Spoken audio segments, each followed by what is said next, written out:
আসসালামু আলাইকুম রহমতুল্লাহ। Jamuna Future Park national tourism থেকে চলে আসলাম আরেকটি ডাবল এন্ট্রি ভিসার সাকসেস স্টোরি নিয়ে। তো আলহামদুলিল্লাহ আমরা আজকে মোটামুটি 5 জনের ডাবল এন্ট্রি ভিসা হাতে পেয়েছি। তো একজন একজন করে ইনশাল্লাহ সবার ইন্টারভিউ নিব।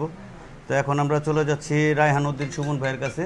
উনি আমাদের কাছে ফাইলটা কতদিন হয়েছে দিছে, কতদিন যাবত আমাদের কাছে ফাইলটা রাখছে এবং কিভাবে ওনার ভিসাটা পাইলো, এই জার্নিটা তার মুখ থেকে একটু শুনি আমরা। আসসালামু আলাইকুম রহমতুল্লাহ। ওয়ালাইকুম আসসালাম। ভাই ভালো ভাইজান আছেন তো? কেমন আছেন? আলহামদুলিল্লাহ ভালো আছি। তো আপনার এখানে ফাইলটা আমাকে কতদিন আগে দিছিলেন? আমার অফিসে এসে জমা দিয়ে গেছিলেন।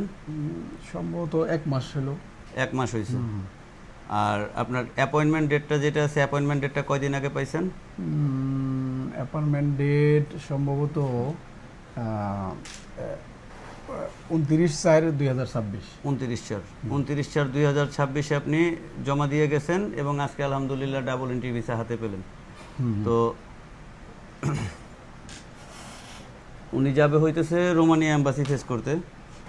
তো আপনাদের যাদের রোমানিয়া, পর্তুগাল, পোল্যান্ড, যাদের আপনার নির্ধারিত অ্যাপয়েন্টমেন্ট হয়েছে, অ্যাপয়েন্টমেন্টে যারা জমা দিতে পারতেছেন না, ভিসার জন্য ভিসা পাচ্ছেন না, তারা সরাসরি ন্যাশনাল ট্যুরিজমে এসে যোগাযোগ করতে পারেন। ইনশাল্লাহ আপনাদের সময়ের মধ্যেই আপনাদের ভিসা করে দেওয়ার চেষ্টা করব।